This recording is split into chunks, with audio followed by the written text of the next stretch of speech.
So we'll just give it another 2 minutes because a lot of participants are yet to join. Just another 2 minutes and we'll start. Yeah, sorry for your cut. Hi Sanjay, thanks for coming on.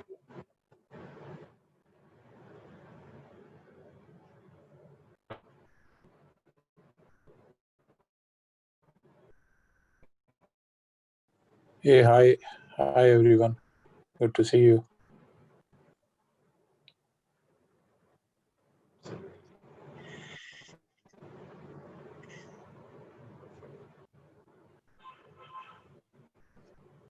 Hi Sanjay. Hi.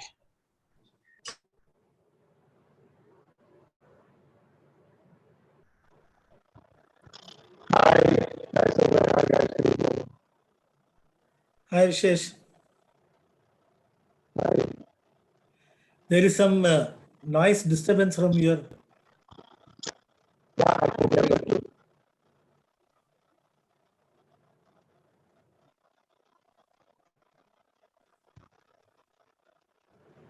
Is it Saurabh's?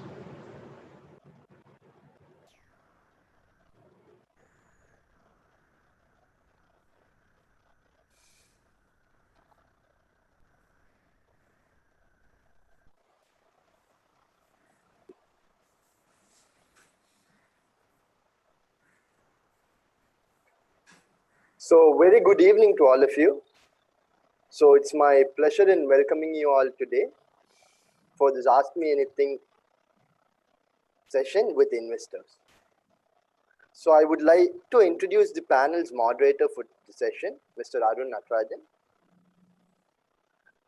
He is the founder and managing director of TSJ Media Private Limited, whose venture intelligence service is the leading source of information on private company financial transactions and valuations in India.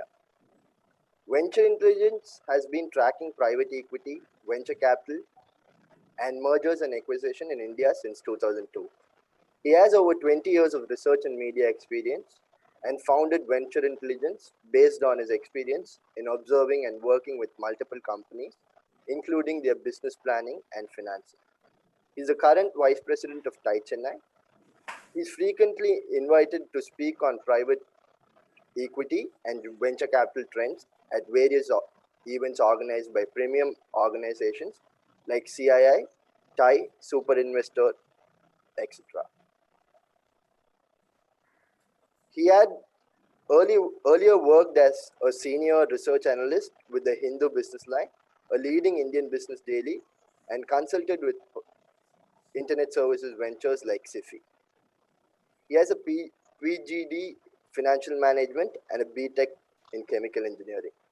I now invite Mr. Arun to introduce the panel and take over the session.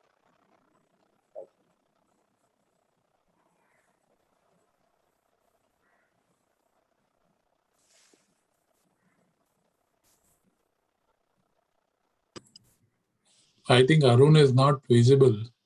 Yes, sir, there's some problem he's facing. I'm just giving him a call right now.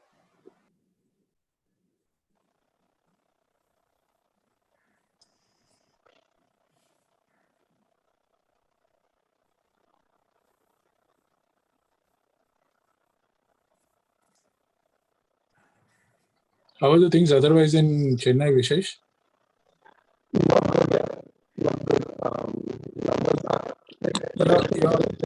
Your voice is not working. Yeah, you need to set your voice right, Rishesh. Voice is not working out. We can't hear you, Vishesh.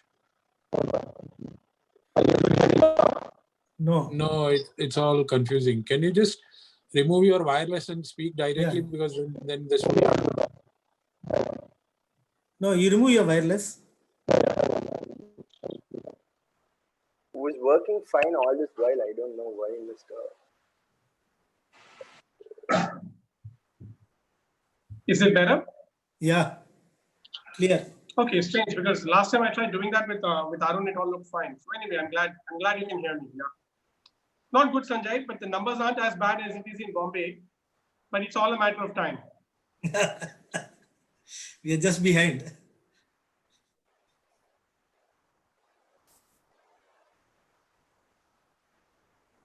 Mr. Arun, you're muted. You can unmute yourself before. Yeah, I will. Yes, sir. Let me just switch. Okay.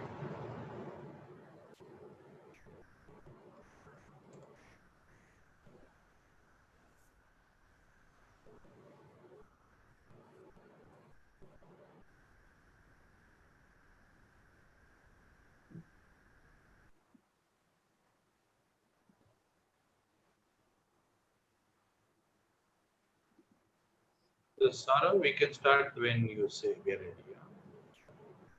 Yes, sir. So, good evening to all of you. It's my pleasure in welcoming you all today for the Ask Me Anything session with investors. So, without further ado, I would like to introduce the panel's moderator for today's session, Mr. Arun Natarajan. Mr. Arun is the founder and managing director of TSG Media Private Limited, whose venture intelligence service is the leading source of information on private company financials, transactions, valuations in India. Venture Intelligence has been tracking private equity, venture capital, and mergers and acquisition in India since 2002. He has over 20 years of research and media experience and founded Venture Intelligence based on his experience in observing and working with multiple companies, including in their business planning and financing. He is currently the Vice President of Chai Chennai and is frequently invited to speak on Indian private equity and venture capital trends at events organized by various premier organizations like CII, TIE, Super Investor, etc. He had earlier worked as a senior research analyst with the Hindu Business Line, a leading Indian business daily. He has a PGD in financial management and a BTech in chemical engineering. So now I request Mr. Arun to introduce the panel and take over the session. Fantastic. Thanks, Saurav, and welcome all to this very special Ask Me Anything series with investors. I would probably start by talking about what was for me the tweet of the week by Mr. Sanjeev Sanyal, the economic advisor to the Indian government. And a couple of days back, he tweeted saying, there is a massive asteroid that is coming towards our planet, and come Sunday morning, it's probably going to pass us 5 million kilometers away. Normal days, people will say, wake up early in the morning, look at this kind of stuff. We're not going to have this come back in a long time, blah, blah, right? But Mr. Sanyal actually tweeted saying that, I know it is supposed to miss the Earth, but given that this is 2020, I would humbly request someone to double check the calculations, right? So 2020 has been such a year and clearly not the best of times. But like entrepreneurs and investors, we are optimists. And COVID, no COVID, lockdown 5.0, we have to probably think we're better off with unlock 1.0.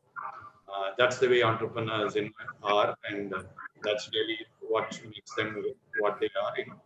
And so today, my blessing is the fantastic panel that I have received, and it's going to make my job easy and a honor actually to moderate a panel with 3 of the best panelists representing the early stage ecosystem in India. So we obviously have Chandran Krishnan, CEO, the Chennai Angels, one of the most active angel groups in the country.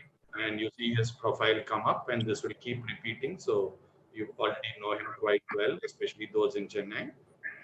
And we have in Sanjay Mehta, founder of 100x VC. In the new avatar, it's a family fund, but all of us know him as one of the most prolific angel investors in the country, and specifically somebody who's seen crypto in its early days, and if any questions come up later pertaining to crypto or even blockchain, I would say directly to Sanjay. He's been such a leading edge on that front. And last but not the least, we have Vishesh Rajaram, managing partner of Speciale Invest, and a very clearly a special fund and a focused fund at that. And again, he's very close to the ecosystem in Chennai. A lot of us know him. quite well. And again, I think Saurabh will rotate all their formal profiles as we go forward. So this is really a special panel, and I will now just talk about briefly the structure of this event. This is clearly an Ask Me Anything, and it's really for you, the participants, to kind of lead this with your Q&A. I'm just going to set the stage with 3 or 4 opener questions to the panel, just to warm them up. But really start typing in your, questions in the chat box, and between myself and Saurav, we will, help you kind of ask these questions directly to the panelists. So that's really the structure. So from a panelist perspective, I have actually asked them for a couple of requests. One is to use actual examples from their portfolio to answer some of our questions. They can choose whether to name the company or not name based on the situation and their preference. But I think that will be more useful, if they can relate to actual examples. So that's one. The second is, obviously, given the kind of uncertainty and the fact that we're emerging from a lockdown to unlock 1.0, we kind of, everybody is dealing with something very new. So again, I've asked the panelists to qualify their answers with, are they talking about the short term, which is right now a lot of uncertainty, or the medium term. So these are the only 2 asks I have put out there. So let me, start off with question number 1. We've seen a lot of VC firms, angel groups, and say, we are open for business, right? So now that we are in Unlock 1.0, what does that mean? So I will probably start with Mr. Chandran, and then each of the panelists will answer from their perspective. What does it mean? Does it mean if you're open for business, are you ready to invest in a company or start talking to a company that you've not even heard about? I think a lot of the audience here is falls into that bucket. So can they reach out to you, and will you start engaging with a company that you've not even heard about yet? Go ahead, please. Yeah, sure, Arun. We are always open to new leads which can come our way. See, essentially, there are 4 or 5 things which are important. Even today, we are in business. We look at the criticality of the problem. I mean, like anybody else, which is being addressed. The team has to be really great. The unit economics has to be good. The addressable market has to be large. And as long as anybody comes with these opportunities, where they are also leveraging technology, you can definitely look at them. In fact, over the last few months, we have been pretty active, and we have been seeing a lot of deals which have been coming our way, which are aligned to the new pro-COVID, post-COVID world. And just to give an example, I'm talking about an example, a past example where, we have taken up a company, which has been promoted by a senior citizen, no entrepreneurial background. You are bringing a technology in biotechnology for developing some reagents that can replace chemicals at a more economical rate for processing textile and paper applications. And basically addressing the deep-rooted problem of pollution in these sectors. The market size was quite large, and we invested in that company. And today, of course, it has gone on to raise Series B investment. So we have entrepreneurs of different profiles who have come to us, unheard of before they met us. So yes, we definitely will look at anybody who comes our way, as long as they are able to satisfy some of the parameters which I talked about in the beginning. So COVID has not really materially changed anything for you, and post lockdown and even pre that, you're saying the Chennai Angels is very much open. Yeah, we have been quite active. In fact, we are working on 6-7 deals right now, and I think we have been more active than what we have been even before the COVID crisis came about. Very interesting. Very interesting. So we'll move to Sanjay. Sanjay, I know that 100x has been quite active, in terms of being proactive. You've been doing events, very active on social media during the crisis. So now, how are you placed in terms of, welcoming all new entrepreneurs to pitch to you at this point? Sure.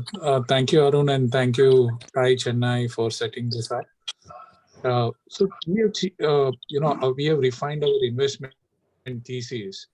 The world has changed. and we as an investors have to change across according to how the sentiments are growing across.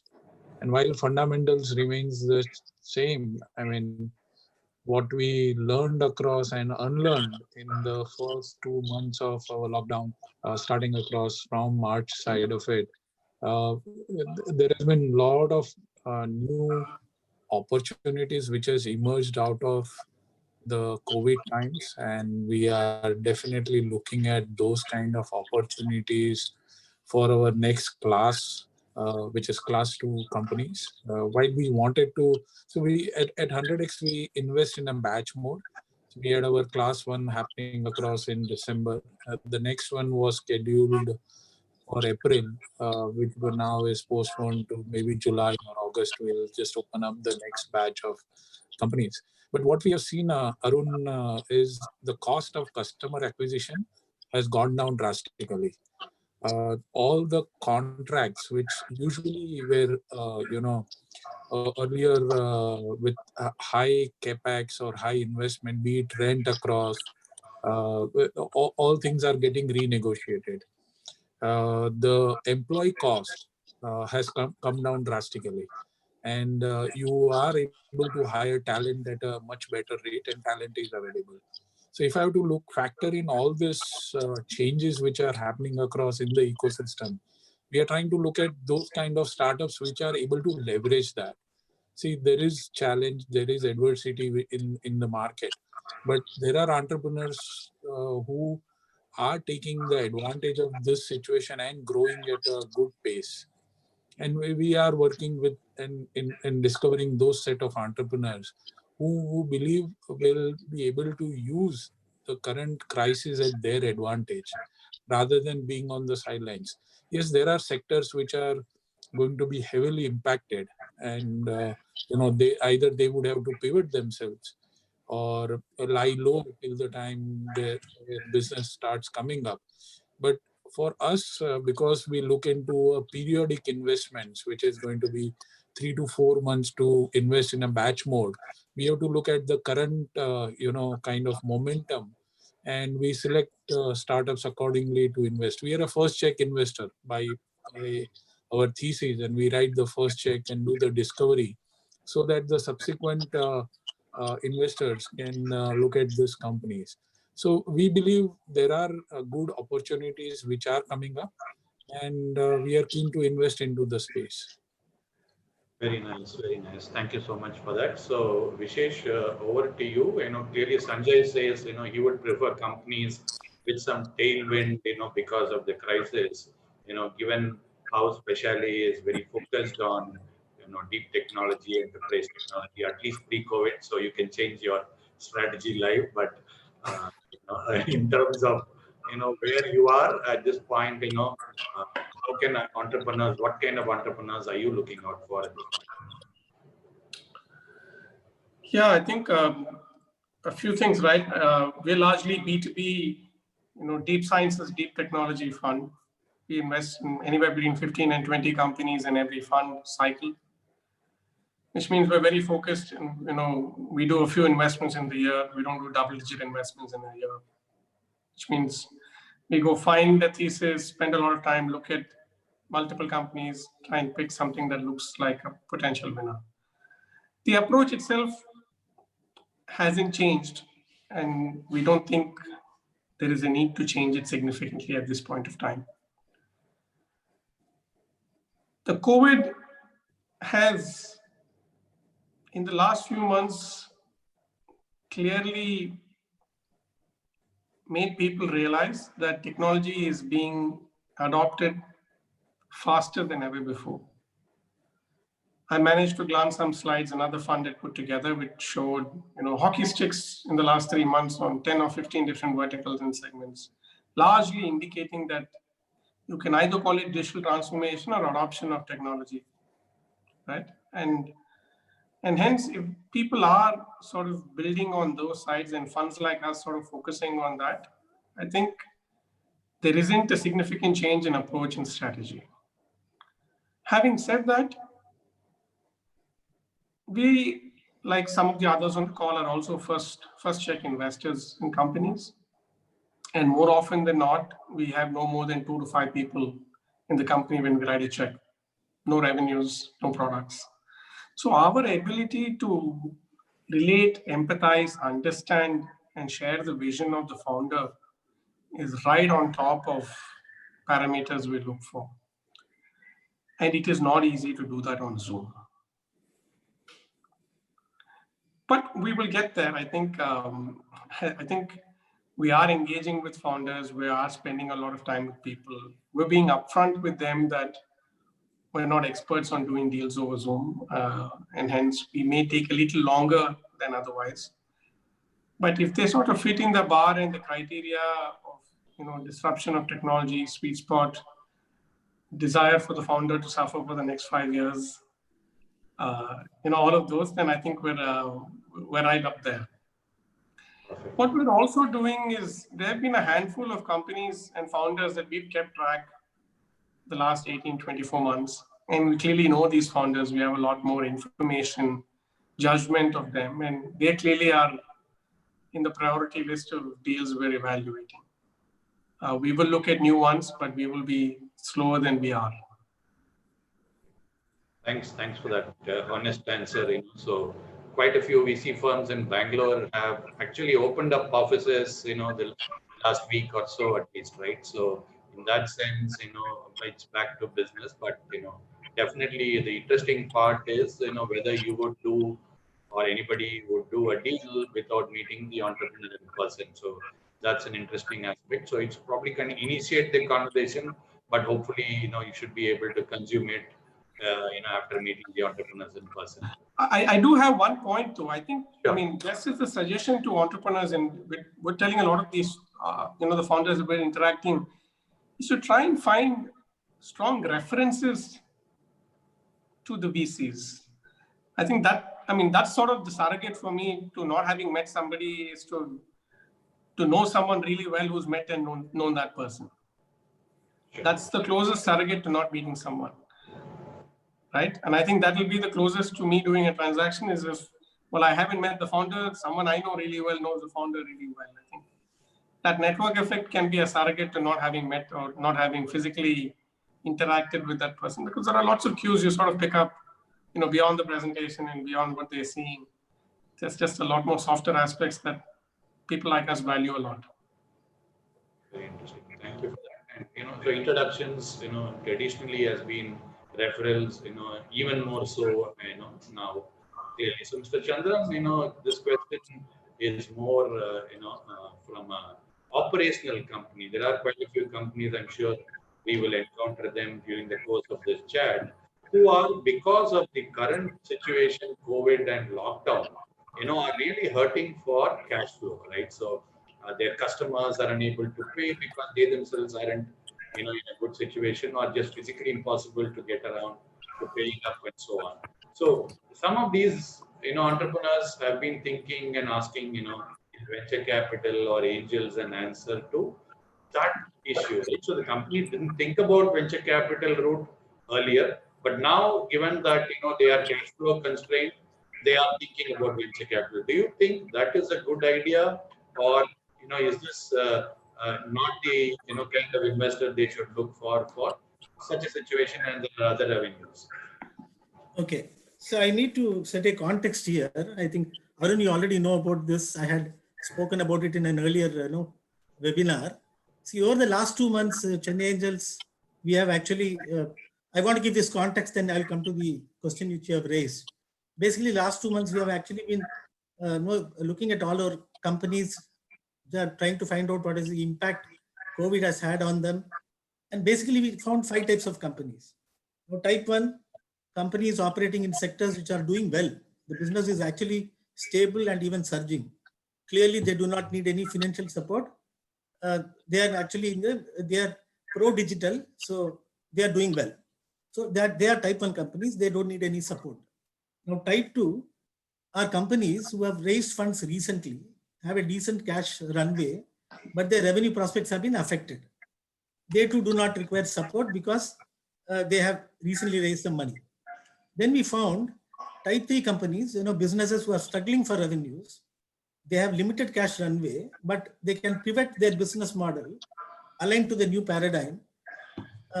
These people will need support because they have to build solution and they also have to market the solution. And we are supporting these kind of companies. The fourth is companies which were doing well so far, suddenly because of lockdown, their revenues completely got impacted, resulting in temporary cash flow problems. Their business outlook is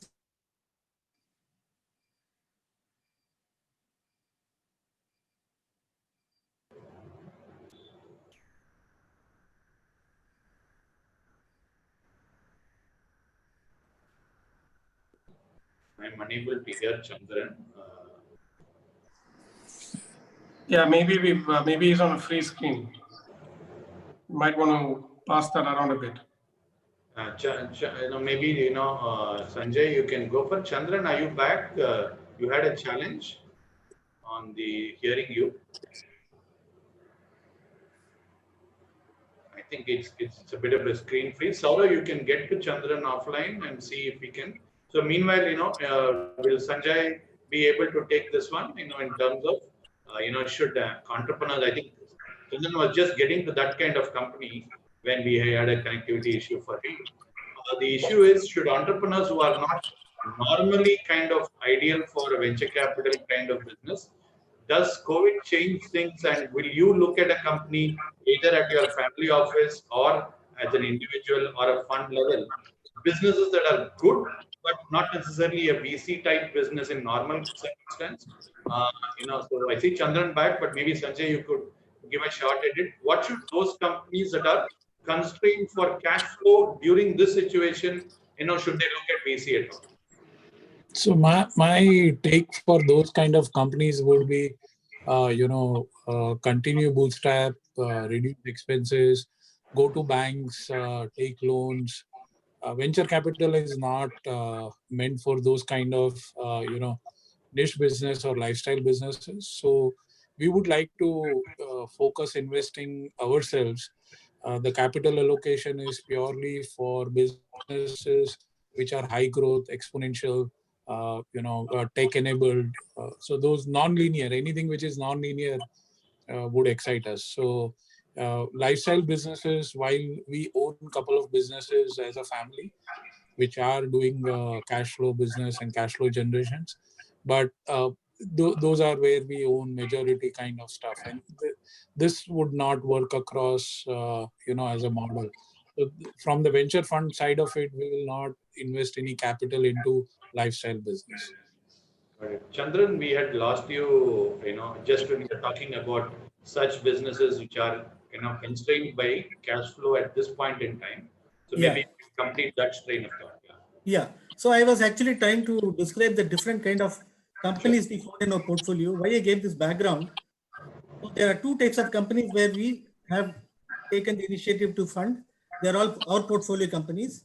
So we want them to succeed. So we have taken efforts to do that. Like what Sanjay said, companies which we have not funded, I mean, they have not taken any funding at all, and they are coming for working capital problems. I mean, we are not the people to fund. We invest only in opportunities which are non-linear, and like he said, lifestyle businesses are not for us. So obviously they can't come to us. These companies have to go to the banking system, or bootstrapping they have to do themselves. The main thing is they have to survive. So to survive, they have to look at strategies, what they can do within their control they have right now. And we may not be able to help these kind of companies. Perfect. So this brings me to the third question before I kind of start looking at what the audience, has. One is, this is something Vishesh you can take up. Fundamentally, COVID, the last 3 months, has it changed anything for you that you think will be a long-lasting impact? So even tying into the previous question, and we've seen a lot of VCs talking about profitability, becoming paramount and so on for the ecosystem in general. But given you as an individual, do you think anything has changed for you, which is going to, kind of be there with you for a very long time to come, as an individual as well as an investor? So, I had this very smart individual introduce me to what's called the Dunning-Kruger effect. And I'm at that point where I just don't know enough. The data is playing itself out. But let me tell you what I know already. I do know that not the previous pandemic, but just the previous recession, which was, I think, back in 2008, you saw a valuation dip of about 20% across the board, and it lasted for 2 years. You saw that the IPO markets took upwards of 5 years to come back to where it was. You saw that M&As took about 5 years to come back to where it was. All credit to Crunchbase. That's the data that I've read from them. What's interestingly different now is you haven't seen second order effects of pension funds and county endowments, all of them sort of having issues, and hopefully they won't, which means that there is dry powder. But I think you will have a lot of wait and watch being played around by people. Nobody's sort of going to jump in at things unless there's a lot of clarity. You will see funding in later stage standing up to itself, and you'll see funding in earlier stage sort of evaporating in the short term. Standard approach, people don't want to take risks. There's an aversion to risks, so walk away from early stuff, take things where there's a lot more predictability. So all of this will have its effect on a company from the standpoint of company's lifeline. Does the company need money from outside? And if so, how soon or how long? How long can they hold off? And alongside that, how does the growth metrics look? How does the attraction metrics look and all of that? Basically, you need to step back and see in this graph of cash flow and growth or cash flow and metrics, you're now seeing a sudden cold winter of sorts. So you're just seeing a sudden standstill in funding. So you need to make sure you're able to weather that storm. So again, like I said before, all our companies are enterprise hardware and software in nature. And even in their case, we sort of have funding, 90% of them have funding up to 2022. And our suggestion is to try and advise individuals to not be dependent on strong cash infusion between now and the next 15, 18 months, unless you're too large to fail, in theory. Got it. Sanjay, your view has, you did talk about preferring companies with a tailwind because of COVID. Other than that, fundamentally, as an investor who has seen cycles, has this changed? Is this one more cycle, in your opinion, or has anything fundamentally changed? There are a couple of things which I believe has enlightened me in this crisis. Again, is basically everyone around has become quite humble, right? So humbleness is back, and that gives us as a family a good amount of reach to engage and work with founders at a much better wavelength, right? The focus of winning deals is off, right? So earlier it was like winning deal at every cost. That I think the mindset is gone across, and again we are back to becoming business builders. So having being an entrepreneur myself, seen .com burst and the 2008 recessions, understand well in terms of how entrepreneurs' minds work across in these times. So I think this crisis was quite healthy. This will take away a lot of the fat which is there in the system. We will see across emergence of the right set of founders who are able to manage themselves, grow in this kinds, and I think that the thesis which reaffirms saying that you look at founders and the team first. I think that this crisis reaffirms that. rather than plainly betting on the markets and momentum of a market. You better see founders first and then come onto the market. Thank you so much for that.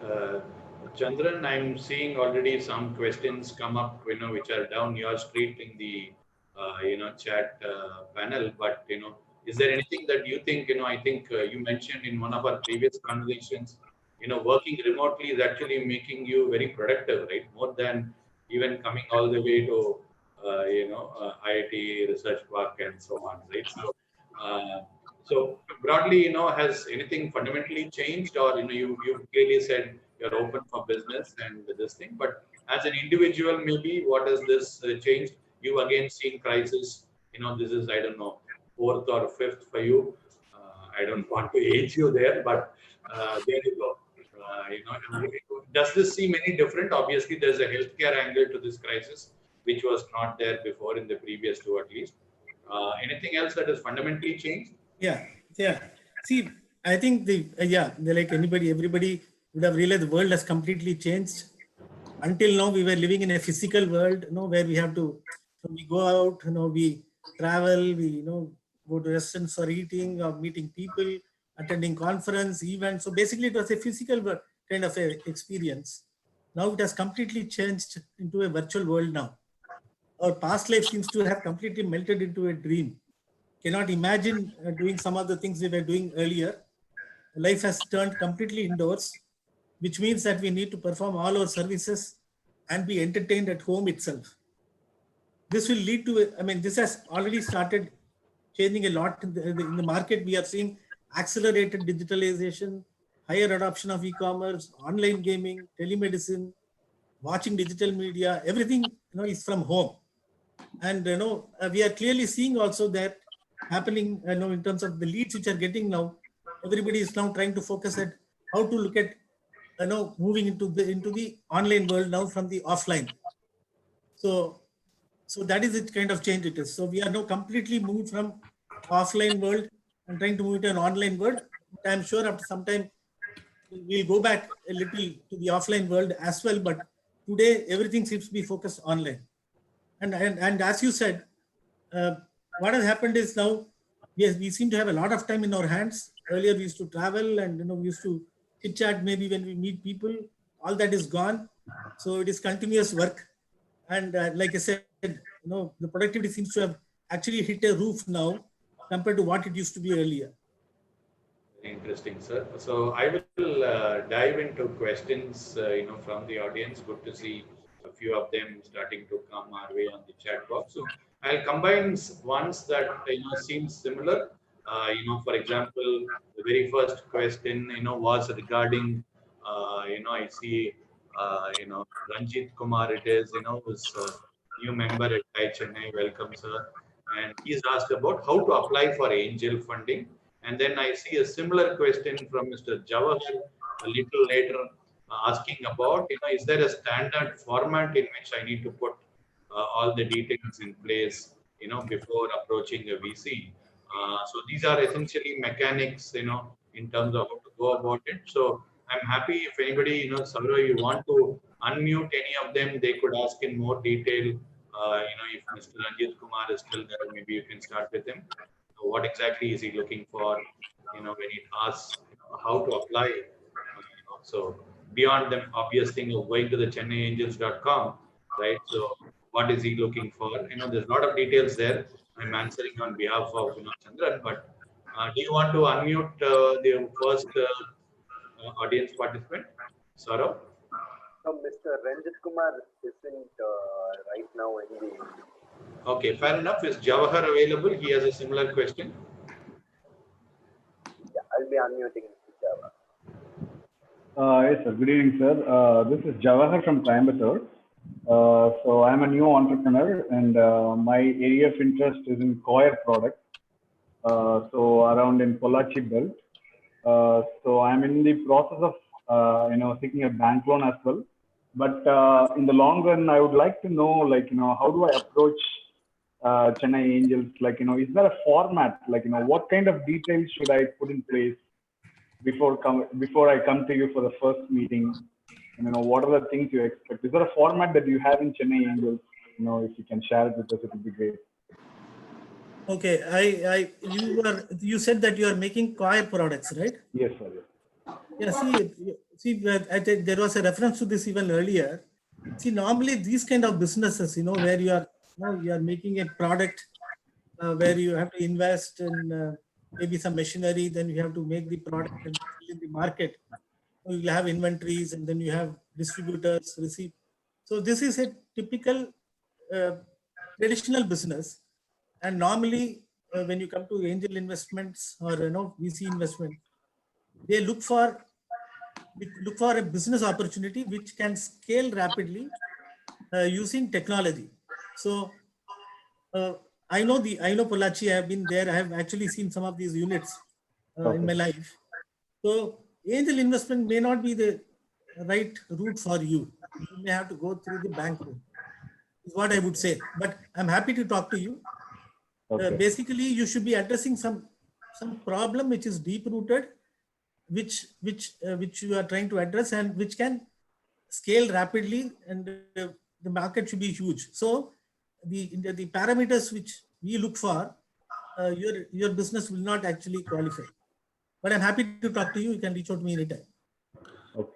May I help this gentleman? Arun, I have a comment to make if that's possible. Yes. Let Sanjay go first, and then Vishesh can follow. Yeah. So idea is MSME registration license. You should be taking across, and there are specific programs which are for coir manufacturing and products, and there are specific loans and grants given across for that business. Please apply for MSME license and go across onto MSME website to find out those specific coir based incentives which government has worked upon. That would be a good starting point for any entrepreneur in this business. Vishesh? Yeah, I have a slightly broader comment to just make, right? And Arun, you and I have sort of seen this in a few other forums as well, that not everybody needs venture funding. And not everybody should take venture funding. Because venture capital essentially means you're taking money from somebody and you're expected to give it back over a longer period of time, but the return expectations are, north of 30-40% to triple digits. Which then means that if I'm taking somebody's money, I'm going to have to step back and really think, can I grow the business and generate enough returns to either pay this person back or grow this business and sell it so large that the pot of wealth is going to be so wide that I'm going to split it between me and them. And not all businesses are meant to go through this pattern. And not all businesses are meant to generate this kind of risk-reward ratio. But all these businesses are worthwhile businesses to be done by entrepreneurs. So not every entrepreneurial venture needs/requires venture funding. And there have been some stalwarts in Chennai who, like the likes of Zoho and all, who sort of built, I don't know whether they're unicorn or decacorn or what corn, but yes, they've not taken capital and they've sort of put time out of the graph. Absolutely. Venture capital is meant for people who want to put time on their growth graph and looking to optimize for non-linear outcomes. For those that don't want to do that, don't need to take it. But when a person comes to you for the first time, so what do you guys ask him to? You guys ask him to give a presentation, right? So what kind of details you look for that in that presentation? Yeah, Mr. Chandran, you can. Yeah, I will address that. So Jawahar, actually, what we see, what is the see, everybody comes with a business opportunity to address a certain problem. Okay, so we ask, what is the problem you are addressing and who is your customer? So that is the first thing we ask. Okay. Second thing we ask is, what is your solution? Your solution should be unique, differentiated, better than what is already available in the market. So there should be something big plus in what you are coming up with. Third, we ask is, what is the revenue model? How are you going to price this product or a solution which should be fair to you, fair to the customer? The fourth we ask is, I mean, we definitely, we ask is, okay, what is the traction you have? So there are different stages. You have a seed stage, that is even before revenue. You have product stage, then you have revenue stage. So a project goes through this cycle. So different angels have different appetites. Somebody may fund at the seed stage itself. Somebody may do at a product stage. Somebody may do at a revenue stage. So we ask about what is the kind of traction you have built. Who are your customers? Is there interest in your product? So that is something we look at. The most important thing we look at is the team. Which is the team which is actually going to do this, and what is the experience they have, and do they have relevant experience? Do they have complementary skill sets? And a team is always better than an individual. So this is something we see. Then the other thing we see is what is your skin in the game? What is the money you have invested so far? And what is the ownership pattern? And what is the kind of money you are asking? I mean, of course, we also look at what is the market potential, what is your financial projection. So there are about 8-10 parameters we look at, and I can give you the sequence which you look at. So basically, starting with the problem, the solution, your revenue model, what is the traction which you have got, what is the team which is going to do this, what is the investment you have made so far, and how does the future look. So this is the way we look at a project. Okay, sir. Thanks a lot. Sure. And So Arun, can I add on to this? yes, please go ahead. So the way investor mind works, you need to start thinking like how an investor would think. Irrespective of whatever you pitch across in whatever order, there are three answers which typically any investor would look at seed, series A, family office, B, private equity. First answer, is there money to be made? Are these people who can make me money? How much money I can make? If you can give answers to these three, your problem is solved. Is there money to be made? Are these people who can make me money? How much money I can make? These are the three answers typically an investor would look into any deal, any proposition, any pitch deck, whatever you send across. Once we have the answers to these three, we move forward. Thank you, sir. Thank you. Well, all the best, Jawahar. And another this thing for my two-bit for some of these questions, while these folks have already answered substantially, is that there are various investors even within the venture spectrum. So for example, there is a class of investors called social or impact investors who have a different expectation in terms of returns than a commercial VC. So you might have heard of names like the Omidyar Network, Dell Foundation, and so on. And there is Avishkar, which kind of is a crossover between these two, social as well as commercial VC. So at Venture Intelligence, which is my company, we have a website. You can go on to our website, ventureintelligence.com. On the top right, you will find the for entrepreneurs link. And there we have a freely downloadable directory of early stage investors, so which includes these impact investors, angel networks, groups, and so on. And you can and then there is a bit of some of this question regarding what is a term sheet, how do you do a presentation. Some of those mechanics are answered in this freely downloadable handbook and directory of investors. So I encourage you to look at that as well. So I think Chandran has answered substantially a few more questions along the same lines. I will try and look for something that is kind of different. So there is a question about will investors meet with us virtually? I think Vishesh already said one way to look at it is to kind of get a reference, and then you can jump onto a virtual call and then maybe look at a real-time meeting as and when it's possible. So that's something that's been answered. We have an interesting question on a very specific one. So there's a gentleman, Ishraq, is he still on? Who has a specific product that maybe he can ask the investors, talk to us about. Saurabh, can you unmute Ishraq? Yeah, Mr. Ishraq. Hi, can you hear me? Yeah, we can hear you. Go ahead. Yeah, so I was just wondering whether at these times I can expect, investment, early investment. Yeah, what is the product? The product is an app. The product is an app for the film industry, And yeah, and it is useful even more now because they can have online auditions. They need not call people over and do 5 rounds, 6 rounds, and hundreds of thousands of people auditioning. They can select people on online and contact them. And the revenue model is registrations, memberships. They can have 3 months, 6 months, whatever. And if they're looking for talent, the directors, producers, they can look for talent. And those who are talented, if they are singers or if they are dancers or anything, and this is more video based.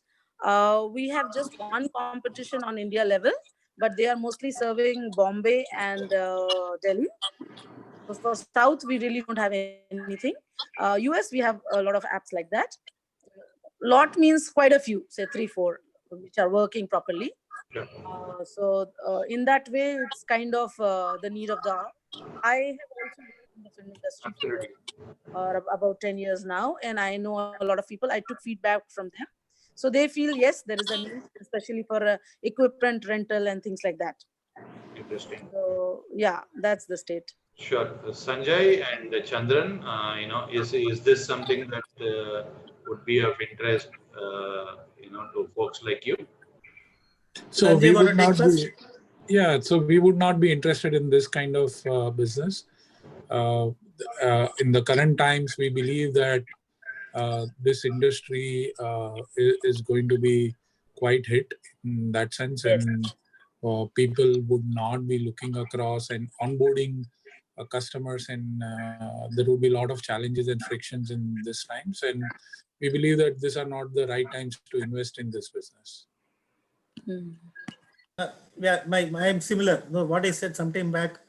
No, we are now moved from physical world to the online world now. So this is more physical. No, I mean what I meant is in the physical world, my definition. So right now, I think this is not the good time to look at this industry for funding. So, But I'm happy isn't to this talk to taking you. the physical to I'm the happy to talk to you whenever you want yeah. on this and give you guidance. This may not be the right time. a lot has changed in terms of timing, and it has also not changed in a sense, so that's interesting. So thanks, Chandran, for offering to talk to some of these folks offline and guide them accordingly. That's going to be very useful. Thanks, Ishrat. So we have other questions, so for example, I see a question regarding two investors from Balaji, which says, are there specific VC funds which invest in overseas projects? So if Balaji is there, can you explain this in more detail? When you say overseas, obviously, for example, the SaaS business is all about selling, to overseas customers. Vishesh talked about Zoho. I would suspect, pretty much substantial 90%, but for their GST product, is coming from overseas, their revenue. So when you say overseas, what do you mean? Are you selling it to customers who are overseas? Or are you kind of, something is structured overseas somehow? Go ahead with your question. Good evening, Mr. Arun. Thanks for this session. Are you hearing me? Yes. I'm audible? Yeah, audible. We can hear you. Okay. No, this is for one of my client who is setting up a unit in Botswana, and he was keen to raise funds in India. Even VCs is ready to share the equity and then give returns which can meet their expectations. So I just want to know if there are specific VCs which fund this type of projects overseas. Yeah, I think Sanjay has already answered. There are 3 criteria, that he looks for, and I already know that he's made quite a few investments outside of India too. So, so there's your answer. Sanjay, you want to add something to this case? So from our Mehta Ventures family office, which is based out of US, we do global investments. We have a good portfolio of 37 odd companies now, but we would not be interested in anything in this kind of geography. We would so there are select investments where we do in geographies like Singapore, Hong Kong. We have done in US, one in UK, and I think one is in Paris. So the rest we have not done. Most of them are in US. So I don't think so. As a geography, we would be interested to evaluate. We don't have anything on ground nor an expertise to evaluate over there. Okay. Okay. Sure. I see a question.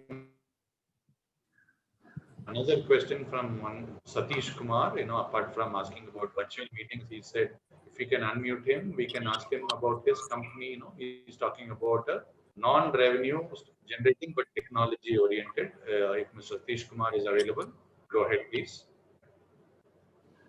Satish Kumar, can you hear me, sir? Yes, go ahead. What type of business are you looking for funding? Yeah, my company name is Footprinter. We are basically automating the food processes at home as well as for commercial application. I have two variants of product. I have two product variations. One is FP for home, and another one is the food teller machine, which is for commercial application.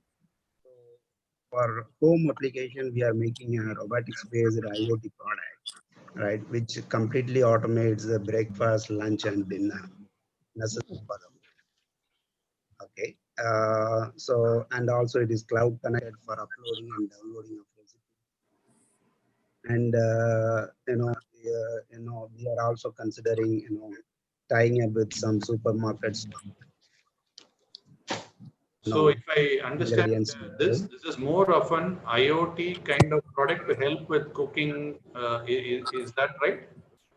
That is absolutely right, sir. Okay, interesting. I think order of the day in terms of, so we can forget about Swiggy, Zomato, and use your device and make our life easier. So good for us. Yeah.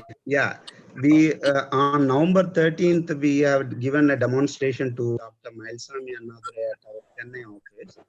Right. Basically, we prepared idli, dosa, coffee, tea, then rice, chutney, and then sambar. Whatever necessary for the home application, home necessities, we could automate and deliver it. So your answer, my quick one is, we need a YouTube video of your device doing its magic, and forget anything else. Send that link to these folks, and we should hear back from them, after trying it. Next is to kind of allow them to try it, and then have your answers. Yeah, wonderful. I will let Chandran answer. Yeah, please. Yeah. I want to ask you a question, Satish. Is it similar to RoboChef? RoboChef is one product. It's basically similar to RoboChef, but there is a variation because RoboChef is trying to make one recipe at a time, wherein we are preparing multiple recipes at the same time, and the multiple cuisines also can be programmed in the same machine. So, for example, North Indian, South Indian, even Chinese, and all the continental stuff. One machine with one hardware. With the software intelligence, the intelligence of recipes is change for the different cuisines. So that's how actually we are basically multi-food. I had two questions. One is, what is the pricing you are looking at? And second is, what is the capacity when it comes to domestic purpose? What is the capacity in terms of the number of people it can serve at a time? And when it comes to commercial, what is the capacity? Yeah. So I'll address the capacity question. Basically, we're preparing multiple recipes. It can cater to any number of people at home, ranging from 4 to 10 people or 20 people, because each one will be having their own timing. The kids will have their own time, the adults will have their own time, and the senior citizens will be having their own time. So as such, it can prepare. The volume is not a concern for a whole application. It can prepare for 4 to 10 people at a time. So that is for the home application. For commercial application, we are targeting at least for 50 to 100 packs at a time. Okay. So and that is for the commercial application. The pricing, we are trying. Yeah, the pricing we are coming to the we are considering a lot of various market research parameters to arrive at because we are not able to benchmark should be the correct pricing strategy for this product. Whether be the cost plus, or it should be the market pricing strategy. So these are all the things actually. We are happy to discuss, Satish, whenever you want. I'm happy to discuss with you. Yeah, that is Sanjay, actually we anything? need sort of guidance. Apart from the funding, there are a lot of factors actually we need some sort of guidance, wherein it will help us to find. We'll be happy to help you, Satish. We'll be happy to help you. We can reach out to We us. are in a prototype stage. Yeah, our stage is that currently we have completed proof of concept. The next stage is to convert that into a commercial grade type. For which we need little bit funding, okay, and also we need support to fine tune our business plan into our pricing strategy and go to market strategy. Fantastic. Right. Satish, I think you have in Mr. Chandran, kind of a great guide. So do get in touch, and I think it will be a useful discussion definitely. So wonderful. So I see another question from a SaaS entrepreneur who is a well-known face in TIES, Siddharth Selvam. Can we unmute him, and you can add your question directly to the panel, Siddharth? Hello, sir. Hi, good evening. So Good evening. to the compliance space, we have built a SaaS software for GST, Goods and Service Tax compliance. We want to be a compliance platform for multiple things. We have started with GST, this being a new area, and there is no proven leader yet. And we have good traction. We have about 500 subscribers. But when we look at pitching, what we hear is it is a very competitive field because there are many known names, big names also.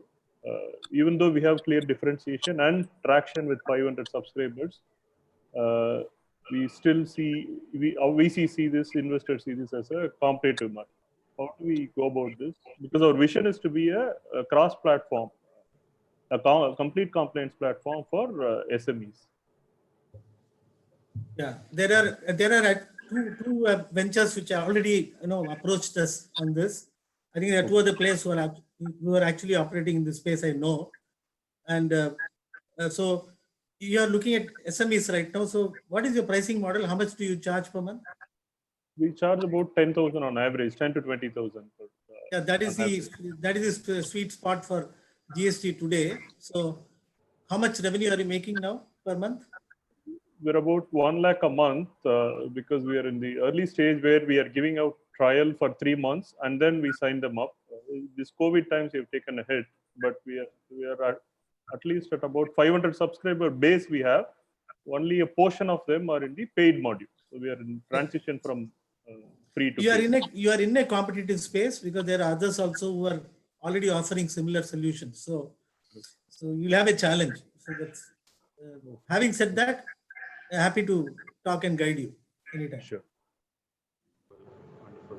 Sanjay and Vishesh, in general, there is another set of questions similar, where there is a, while Vishesh has already answered, we start talking to entrepreneurs while they're just two guys, with an idea too.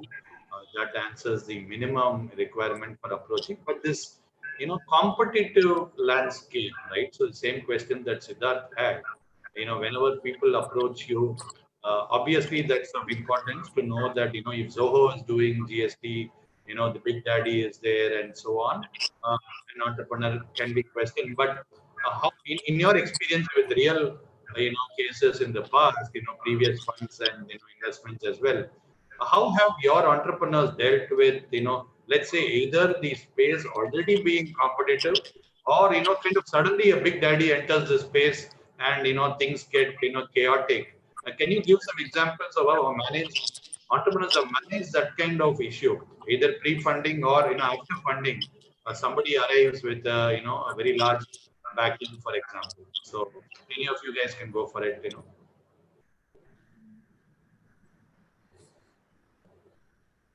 Sanjay, do you want to go first? I can go ahead too. Yeah, go ahead. Vishesh, go ahead.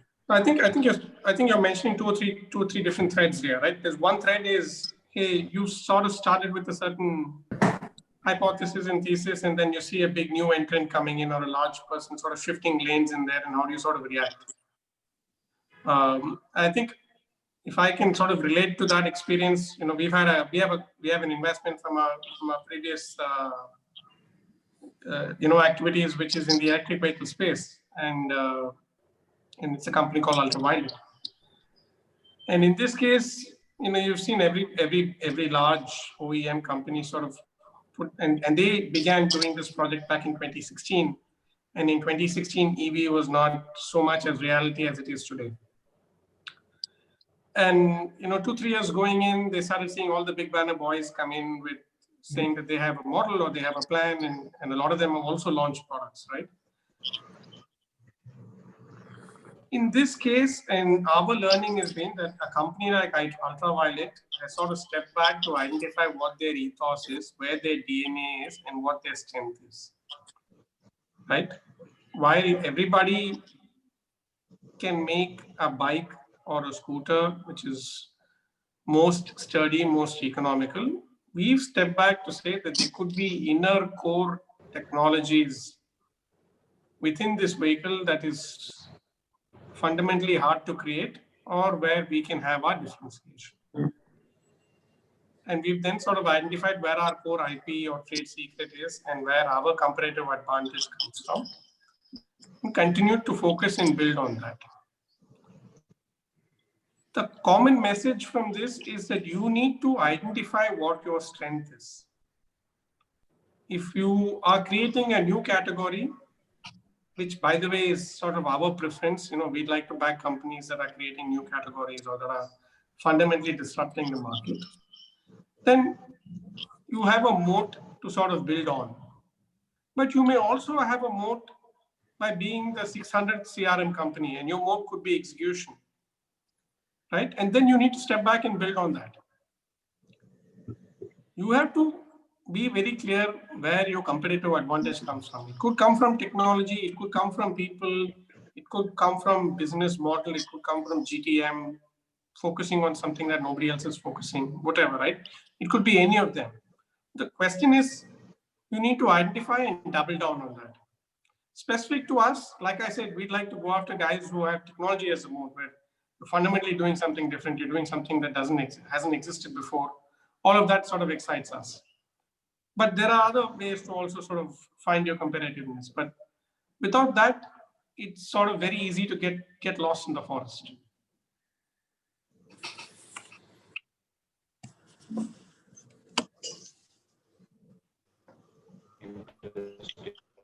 Sanjay, Yeah, in sure. a startup to sell out to them, maybe.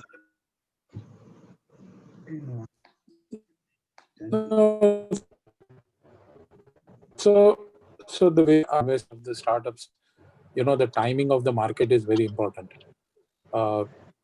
So let's assume you are ahead of the time. Great idea, good opportunity, but you are ahead of the time. It doesn't work across. It doesn't fly. The business will fall out.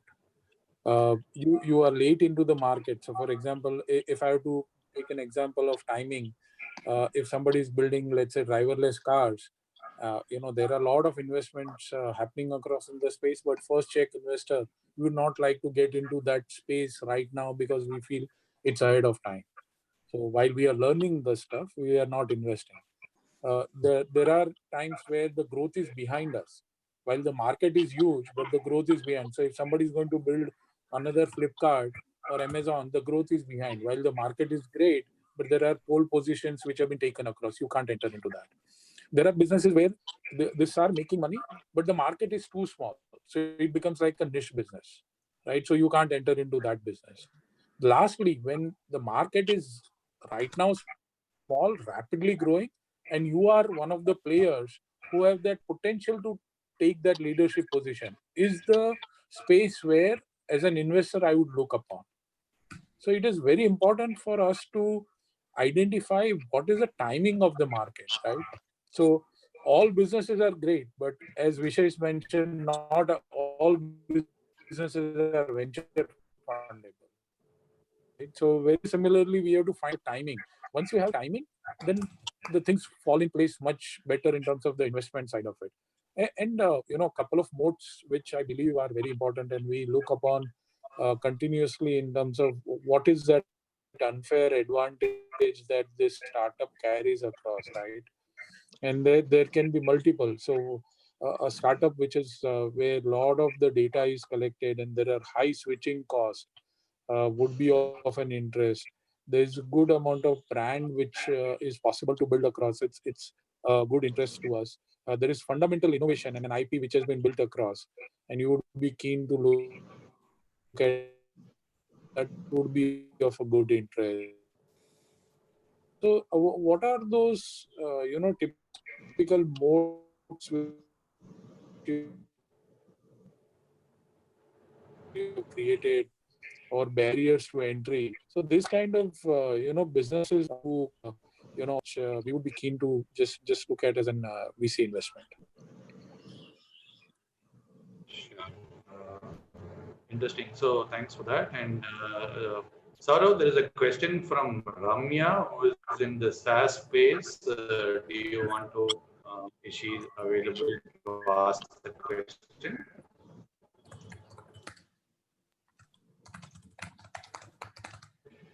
Hi, Ramya here. I hope I'm audible. Yes, go ahead, please. So we have a SaaS product which actually helps in terms of measuring organizational performance, typically a OKR or a balanced scorecard model. And also we have a sales KPI tracking also as a product of that particular SaaS product.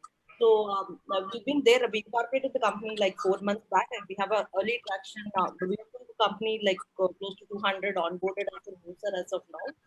And the revenue model is per employee per month is what we have. So now currently running in beta version. So we thought, the timing must be right because COVID and stuffs like that, people are all working virtually and collaborating people on board and focus towards one particular deliverable or a goal. The product might really help in terms of the timing currently. I might be wrong, but I just wanted to know how, as from your point of view, see us as a. What is the revenue you are generating, Ramya, monthly?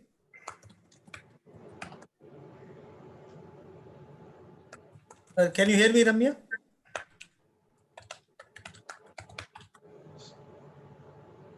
Arun? Yeah. So Saurav, have you muted Ramya or is she fallen off? He wants She's unmuted only, sir. I think she's facing some issue with her input. Fine, okay. Okay, whenever she comes back, we can probably this thing. So in terms of I think I'll just go back to while she comes back, and hopefully I will let her continue. The point is, we've seen this huge investment in Jio. So this is for the panel, right? Again, it's not related to the so there are so many things that are likely to be looked at by this. We had a WhatsApp movement, we had a Jio movement, and now we have a Jio WhatsApp movement, right? So coming onto the ecosystem. So bunch of verticals that they have done certain things in. There are a bunch of verticals that Jio has acquired. So for example, in tech, they have this company called Imbibe and so on, right? So is it, for example, entrepreneurs should start consider working with this behemoth already and behemoth in the making with the Facebook combination? Any quick thoughts that you have for again, I related to what Siddharth said. So there is a other competitors, but there is new person town. Combining forces with them could change the game all over again. Is that a viable thing? Sanjay, you're on the ground, Mumbai. What is your take on the kind of capital that Jio raised and what they are likely to be doing, vis-a-vis startups? So I think it's a great opportunity for businesses which want alternative channel for distribution. So JioMart plus WhatsApp is going to be a good game changer. So today, if you look into the distribution side of it, the big distributors of big brands like Hindustan Lever, they dictate terms, they dictate the market. Now that whole power is going to shift back to the JioMart and WhatsApp kind of platform, which is going to control the whole supply chain. There's going to be huge disruption, which is going to be where alternative products which didn't have the shelf space in the smaller store, suddenly we'll find an one more opportunity. Any business stories or their distribution would be an interesting opportunity to evaluate. So I'm very hopeful in terms of the way the efficiencies will be brought across with this new ecosystem. There were quite a lot of leakages and inefficiencies in the retail side, especially in the so if you look into from the primary sales to secondary sales, everything was well controlled, and when it reaches to the tertiary side, things starts breaking up. You don't have any visibility. There is no insights. There is no data available. So there are a lot of inefficiencies which were there. So I think this will bring in quite a good amount of opportunities for investors to look into the CPG product, kind of brands which are going to be digital first brands only, right? And trying to reach out to this kind of massive market access, which today it is difficult. Today you just have Amazon as an online or Flipkart, just as a market. This is an alternative as an omni-channel, which will add up for distribution. So it's a good, welcome move for startup entrepreneurs in the product space. Fantastic, fantastic. So I don't see Ramya back online. Saurav, are you seeing her by any chance? She can complete her question. She's back online. So, She's back. So Ramya, I think Chandran was asking you about your revenue, current revenues. Is that Yeah. We are generating currently 50,000. That's not a per employee per month. For a beta version, we've charged a flat fee as of now just to cover the basic cost. Because we've hosted it in AWS. So that's we've given a discounted beta version to them. So 200, you mean customers or 200 people? Users, employees. So you're very, very early, but this is a very crowded space, Ramya. I don't know how you're going to really compete. Okay. So what actually can make differentiators or anything that we can actually try and make it as a differentiator in this case? I don't know. I mean, it has to be innovative, more innovative than just pure performance appraisal. So not an appraisal model that we are looking at. So we are traditionally looking at a strategic alignment tool. This aligns more of our strategies to the. I know balanced scorecard and all, you mentioned that, but I do know that there are a lot of players in the market who have similar solutions. Yes, definitely. Yes, sir. So in a crowded space, it is very difficult to really, and angels like us, investors, we want you to be competent. You should be having something unique, different from what others are having. Okay. So there I'm seeing a challenge. Okay, I got your point. Thank you. Chandran, that kind of is an interesting, kind of point where I would like to ask you, because Chennai Angels is, you mentioned angels, right? So as you have a network of angels, and the individual angels end up making the investment, and the Chennai Angels headed by you is a facilitated to a large extent, for the benefit of the entrepreneurs. If you can help them understand, like you are offering your time to spend so generously with this thing from how does the decision making work in an angel network like yours? What role does the secretariat play, and who are the guys who actually cut the check and those mechanics? I see some threads along those lines. Yeah. Okay, I can try and explain that. Yes. So to like what Arun said, we are a angel network. That means we have the network with members. We have about 110 members today, of which about 95 are individuals and the remaining 15 are institutional members. So these members will actually invest in projects which we select. So what happens is people like you want to apply for investment, you apply to us. We in the secretariat, we will screen the project. We will look at your application. We look at your concept. We look at the 10, 12 things which I mentioned earlier. And we believe that you have fundamentally a strong case. Then we have a deal evaluation committee where we actually have domain experts who form part of the committee, for 10, 12 members, who will then evaluate the project. They come with different lens, people who have been successful in business. So they come with their lens and then they look at your opportunity and they also believe it's a great one. Then we take it to our investors where the total team of 110 people, not all do come, but we do have every fortnight, we have a meeting where most of them come to look at the project which has been selected by us and also by the deal evaluation team. And there they ask even more questions. They come with more, expertise. So after they clear it, then we take up for funding. So then what happens is typically, some of the angels say that yes, it's a great project. So if let us say the 2 crores are required by you, somebody will say I'll put 25 lakhs, somebody will say I'll put 5 lakhs, 10 lakhs. So we look at the interest of the different members and then see if we can actually commit the amount you have asked from us.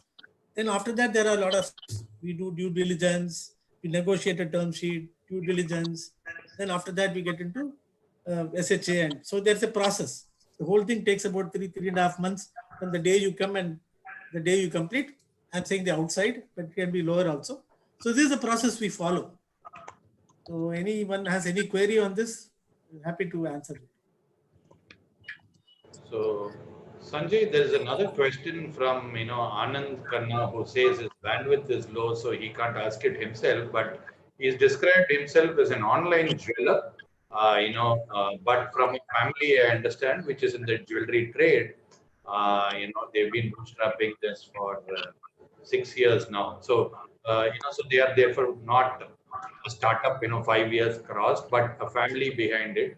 I guess we've seen cases like this. So today, traditional businesses, we even know the great CaratLane example was like that. For example, they had an offline jewelry business, took the online to the venture funding route, right? So while Anand is unable to ask the question, I would like to abstract a little bit. So traditional businesses, how would you advise them to now, if they are looking for venture funding, we can use this online jewelry as an example, but as a jumping off to, today, given that a lot of businesses need to go online, how do they partner with the venture investor? Obviously, you are not going to be investing into their existing older company and so on with the legacy. What is it that you've seen happen with such cases? Sure. So before that, before I add across, at 100x, we have created an instrument which is called iSafe, which is India's simple agreement for future equity, which we have customized it to the Indian laws. So I would recommend, startup founders who would like to raise money quickly without shareholder agreements and has got interest, they should look at it. It's an open source document. Just download it free of cost and gives you quick, instant, engagement with investors using iSafe. So go to 100x.vc website and download it. Now, coming to your question, as a venture investor, if on the cap table it's a family, we will not invest. We will invest in a team which is going to be a couple of founders coming from diverse background who are there. We will not be investing into family businesses. So let's say somebody who has a great, services business or IT services, and suddenly wants to start across product business, and while they have ownership into the services business, plus would like to create a separate company into a product kind of stuff. For us, we would like to have a clean full-time employment of founder who is building dedicatedly on that idea, and there is no plan B for them. This is like their whole career is focused only on this business. So those are the businesses which we would look up. So your experience as a founder on jewelry is welcome, but we need a professional team, a management team which can scale up and build a business and becomes a venture fundable, is what we would like to look at before we invest. So family ventures trying to convert into traditional online typically end up with private equity if they are large businesses, not at the venture level. I have not seen any success over there. Mr. Chandran, there's one more question for you from Mr. Satish Kumar. So his question now is, what is the typical check size, for Chennai Angels? Yeah, the sweet spot is about 2 crores, 1.5, 2 crores. We have done deals larger also. when it becomes even larger, I mean, typically even up to 3 crores, we do fund. But if there are projects which want 4 or 5 crores, then we team up with other like-minded angel networks with whom we partner, and then we try to actually do combined that kind of number. But typically our sweet spot is about 2 crores, 1.5 crores. Fantastic. Great. So I think there's a bit of a pause in questions. So I'll give one from my side to Vishesh. Vishesh, we've seen, kind of the word pivot being used quite a bit, in this environment, right? So, and we've seen some entrepreneurs, given how badly they've been affected, especially because of the lockdown, can't do retail, can't deliver, and so on. Trying to do, a company which does something else is doing grocery delivery and so on, right? So, and for example, we saw a huge layoff in a startup like CureFit, right? So, and yoga studios, I mean, basically health studios were their main bit, and it was a bit of a shock to the ecosystem that such a company had to do after actually raising $100 million round just a month previous and so on. So, bottom line, the question is this pivot. What is okay and what is not okay. From a venture investor standpoint, that from you would advise, and I'll probably go to Sanjay after that. Okay, I'll answer the what is okay and what is not okay right at the end. And I'll sort of pick up the thread on what I last spoke, which is you are already doing something and the world has changed, or there's a new competitor, or your customer has disappeared, or your existing methodology of addressing the customer is changing, right? These are all sort of situations we've seen in the last 2-3 months. And I think all of this then goes back to saying, what is it that you're fundamentally strong on? If you are, for example, if you are Swiggy and you're fundamentally strong on a great supply of delivery people and a great network, and this seamless user interface that allows people to buy, if that is your strength, can you pick all of that up and overlay it with a slightly different product? I'm not going to get into whether you'll have the same margin selling vegetables as you will be selling pizza and all of that. That's a longer conversation to have.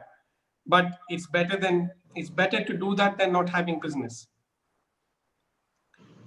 If there are ways for you to look at what capacity you have built, what efficiencies you have built, what facilities you have, what infrastructure you have, and find ways to utilize that to reach the same customer differently or reach a new customer with a different product, those are all avenues for pivot. The large question you need to ask is, do you still have the customer for the product? If you still have the customer for a product, you are in good situation. You need to find an alternate way to reach him. If you don't have the same customer for the same product, but you have the ability to reach him, then you need to find out what he wants. And then go get exactly that. A lot of all these people we're seeing in this market are essentially trying to do that. And they're trying to do that by keeping their competitive moat, advantage, infrastructure, facility as their nucleus and building things around it. To me, in theory, this is a good way to consider to pivot. And the reason I qualify that by saying in theory is that you still fundamentally need money to survive it. No matter what you do, you still need to be able to do payroll, run operations. If you have that, you can do all of this. Interesting. So Sanjay, your views on pivot, what is okay, what is not okay?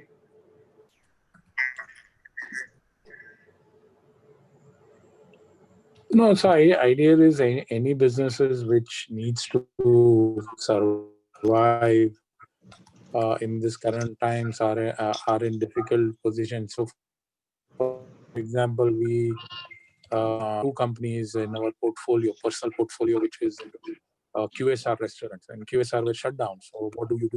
You got large delivery staff, both in Momo and Boxite, right? Both are literally employing over 1,000+ people. So you start on the deliveries in the daily essentials, the groceries, you have to pivot, right? There's no other alternative. How do you keep your lights on? So people are pivoting across. There are businesses which have changed themselves fundamentally also, where they are looking across to leverage technology. So one of the business which was in 100x portfolio was trying to build a social network with an offline meetups, which they were trying to set in this environment of lockdown. Offline meeting up of talents and stuff was not possible. They changed their model to online on a meeting, and that has given them traction, and now they are having talents across the globe which they are signing up. So suddenly the market has opened up for them. So founders who stick to their assumptions will never grow. Founders have to, recalibrate, rework on their business plans, take the current situations into account, and try and build a new plan according to it. I mean, these are all moving targets. I mean, you can't be working with traditional assumptions, saying that this is why I have started with, and this is why I will continue holding to my assumptions, even in these times, will not work. So pivots are going to be there. I mean, it's inevitable, and irrespective of that, I've seen across when we invest at a seed stage. I've been part of the journey. Be it, let's say, Oyo Rooms, right? When we started, it was Oravel Stays, and Oravel Stays was just a listing platform. From there, we started across, and that was called Oravel.com. Then we started a branded called Oravel Stays, and then it became Oyo, and the rest is history. So idea is pivots are continuously going to happen with every possible startups.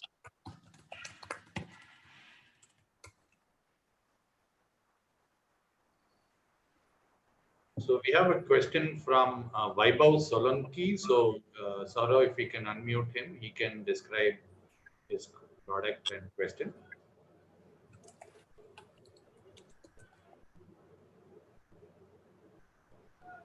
Good evening. Go ahead, Vaibhav. Yes. Good evening, sir. Yeah. So we had a SaaS platform focused on MSMEs. Okay, and we are giving services for B2B credit collection cycles, and we are at a stage of product market fit, and which is we are almost about to start our sales processes, right? So what should we be looking at for before going to funding? Basically, we want to have some funding done because we see in the future that we will require some funds for marketing and expansion. And because we are pre-revenue, we don't know if we should go right now or maybe after some time. I don't know how actually that works. It would First you define what is the problem you are addressing and who is your customer. Our customer is basically the B2B seller and the B2B buyer.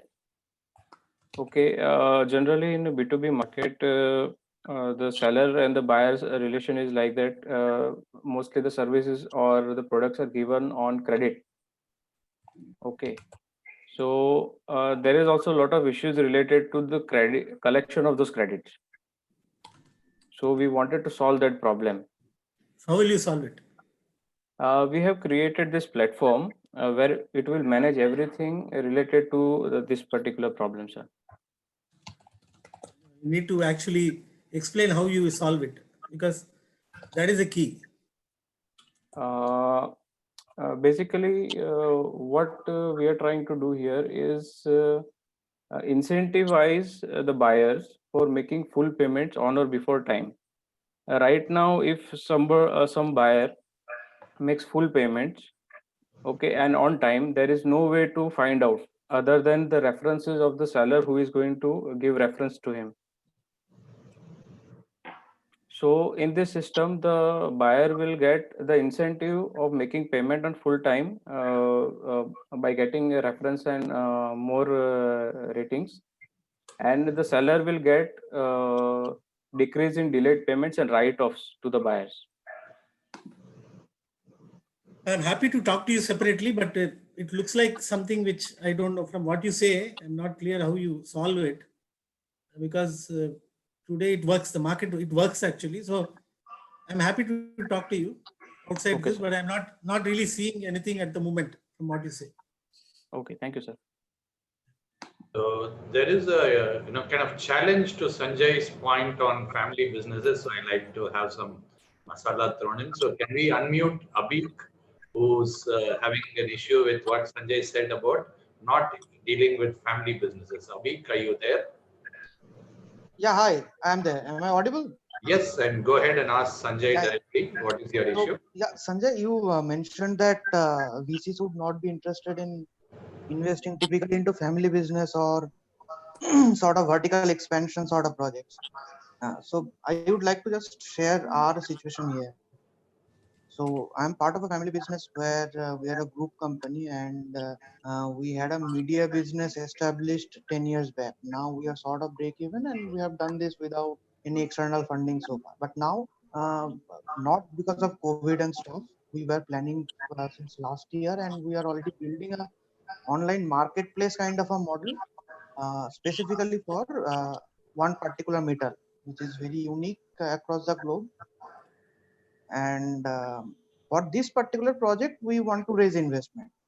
So one thing is, so I'm actually a little confused whether we fall into a seed or angel kind of a mode, or whether we fall into a VC kind of a mode, because ultimately this entire vertical is 10 years old, but this project is very new.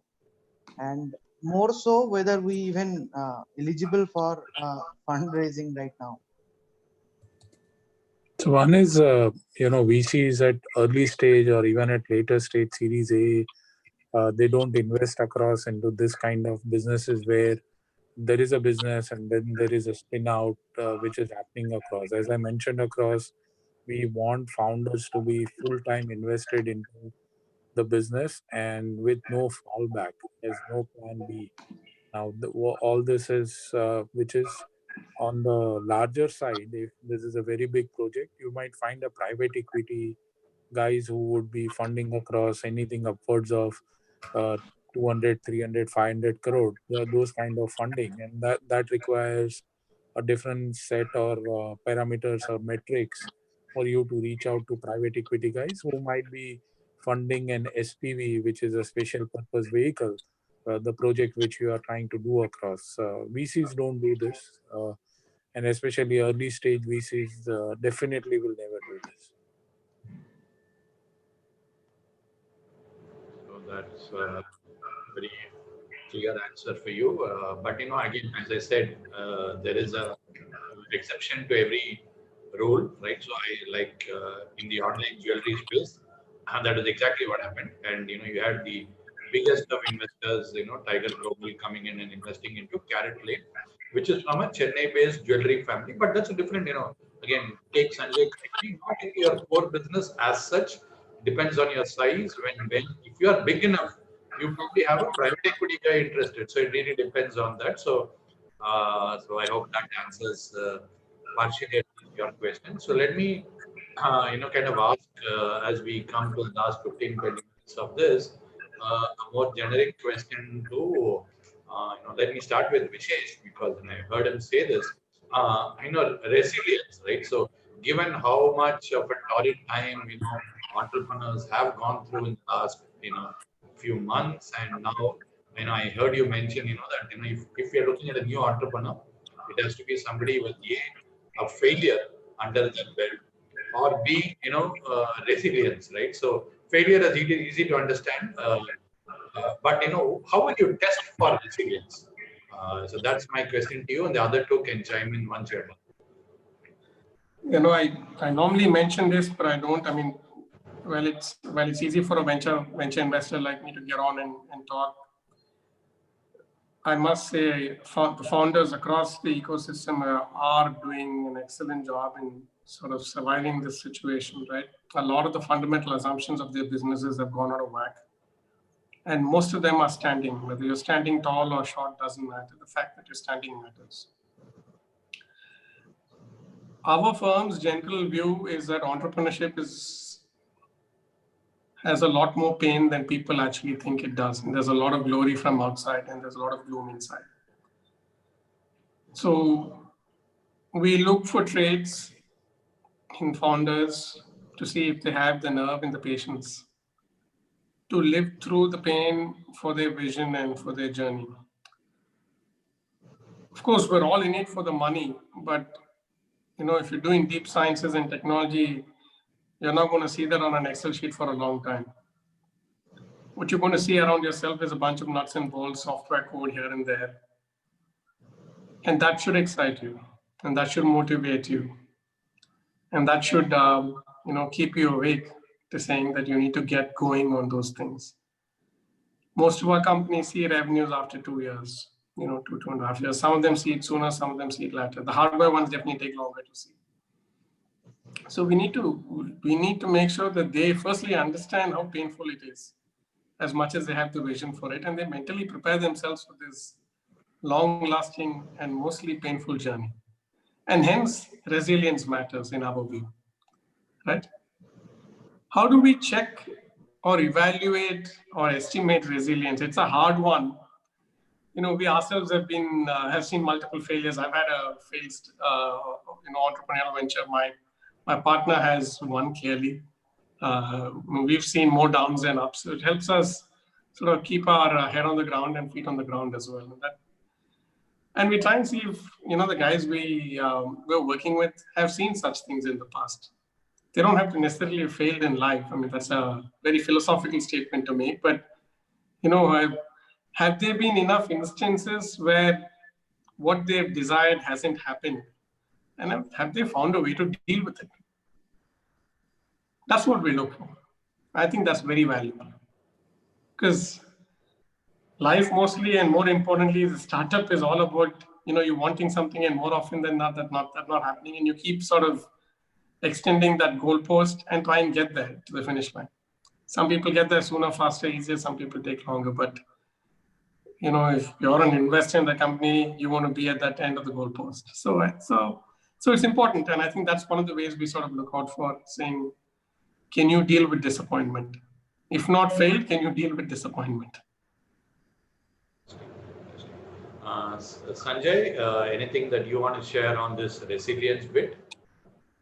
So, I mean, it is the time only when, rubber meets the road, what's real.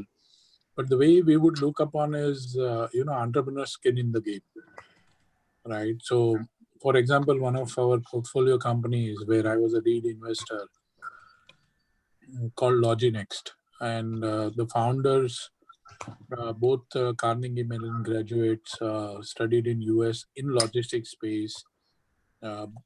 They did a great job in both the high-flying places, one in EY, one in IBM. Both founders came back to India, started this business from scratch. It's like a lot of skin in the game, right? To leave a cushy job, young founders, and they could have landed up in any great place. And their skin in the game in terms of building this over last 12 months, making it, viable for venture capital.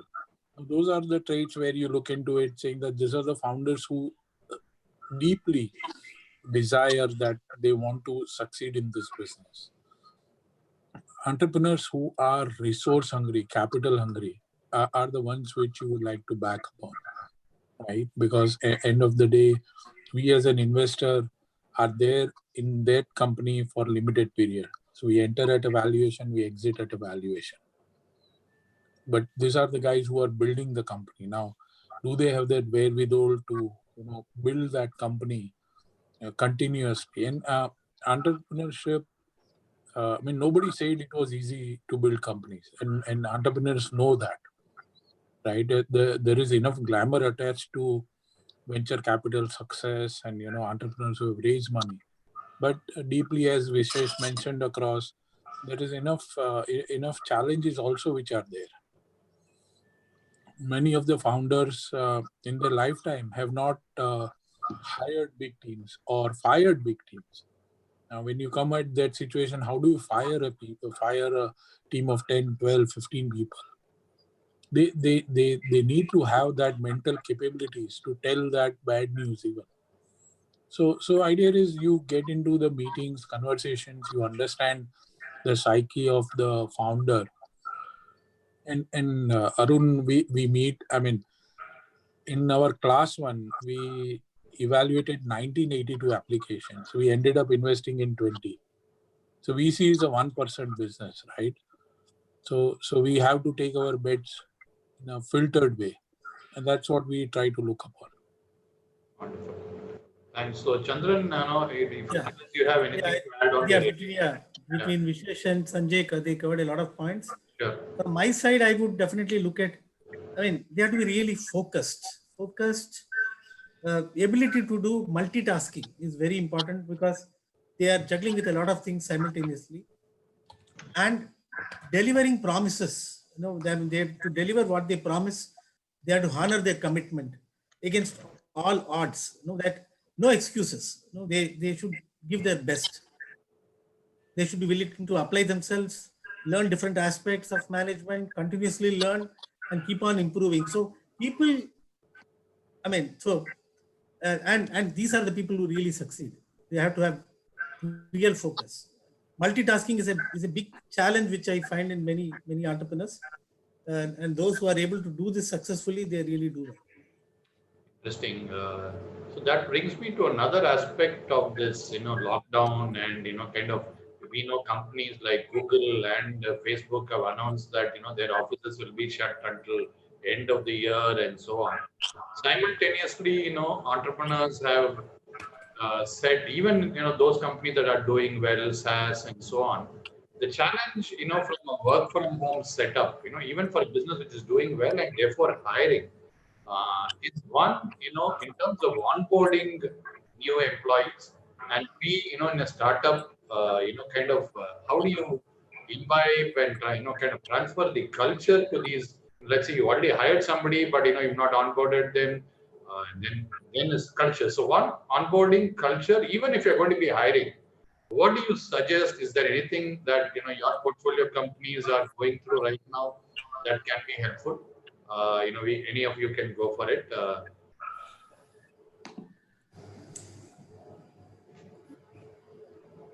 Sanjay? Sure. So the way I see across, Arun, this is going to create new opportunities for local businesses, which are going to scale up so rapidly, because now they've learned across the art of selling, managing, and building business online, which it was earlier not possible. Today, an entrepreneur who had not seen remote management, the trust was not there, today are running businesses. So people who are looking this as an opportunity and converting this opportunity into a scale with global vision are going to thrive. So how do you, as a VC, add value to this whole roadmap of making them going global, right? Now every possible technology is available, even remote buyers. So let me just put it, India as a market was not as attractive for the SMB business in the SaaS product. Today, SMB market is hugely valuable, right? So idea here is there's huge amount of opportunity which this has created, and we will see entrepreneurs who are adopting this culture and growing in this are going to be successful. The times have changed. This epidemic has changed the landscape of work culture. We will have to work with founders who know how to navigate in this work culture and grow. Fair enough. Vishesh, do you have anything to add? Is there anything kind of more helpfully? I mean, Sanjay put it well. It's up to the entrepreneur to be able to execute, and it's a new word, and that's what is going to test their mental. It's each one. Probably what he says is, my understanding. It's for each to figure out, and that will show the strength. So, is there anything practically you think is going to help, on board? For example, delay new hires? Because this is a season where a lot of, let's say companies with campus placements, kind of being deferred and so on. Is there something practical on the ground, something that you can suggest? So about 2 months ago, I got on a call with a couple of GPs, one out of Israel and one out of the US. The Israeli GP sort of broke it down very simply, saying we're closed for business. We're not doing new investments. We're focusing on portfolio. He was very direct. I mean, typical Israeli, right? Jew. The Americans basically said that, hey, we're essentially putting a 30% cut in spend. I'm just giving you a couple of examples of what I heard, right? So what are they both trying to say? They're both trying to conserve cash and still stay afloat. So any action that leads to that outcome of staying afloat and conserving cash is acceptable. Particular to our companies, most of them are still fairly early. Very few, barring a couple of them, have organization teams of 25 or less. So we don't have a lot of fat built into the system yet. And hence in most of our cases, we're sort of being more pragmatic to when we see leading indicators on our customer side and then sort of ramping up to scale accordingly. We're not following the principle of let's build a prefabricated house and then go install a house. We'll build it brick by brick slowly. It's fine. The founders are resilient. The founders have the view and vision to sort of build it that way. And we share a similar sentiment and view to that. Right? I think broadly, any action that can keep business afloat and give a longer runway is an acceptable action to take. So, Chandran, unless you have anything else to add. So I was looking at more, from the point of view of, startups taking some, new people on board and trying to, integrate them into the organization.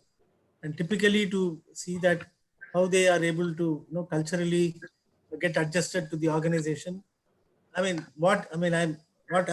have tried, and this is something which is normally followed is, we have somebody who's dedicated as a buddy to the new person who's joining. And I have tried it out personally at Chennai Angels in any case. So the buddy actually spends time every day, at least 2-3 hours a day, and index the person, and and then the others keep meeting them, and then gradually keep giving them work, testing them out on different areas. And I find that within a month we are able to bring people on board and be as productive as as a employee who is actually older. So basically, I think, when in the online world, definitely this will be a ongoing kind of a challenge which will come. So I think we'll learn as we go along how to integrate some new people into the organization. Interesting. I'll go back to Sanjay for a particular theme. Last 5 minutes that we have. Which kind of touches on the resilience part and the regulatory part. So like I mentioned right at the beginning, you've been a pioneer in the crypto space as far as India is concerned, and we went through a massive regulatory challenge there. Are there some examples from that you can talk about how some of your investee companies in that space looked at the regulation? Now that things are eased up again, is there some lessons how those companies can bounce back, if at all, and thrive in this environment? So some examples from how they kind of survived that regulatory hiatus and then are now kind of positioning themselves for a potential boom in crypto.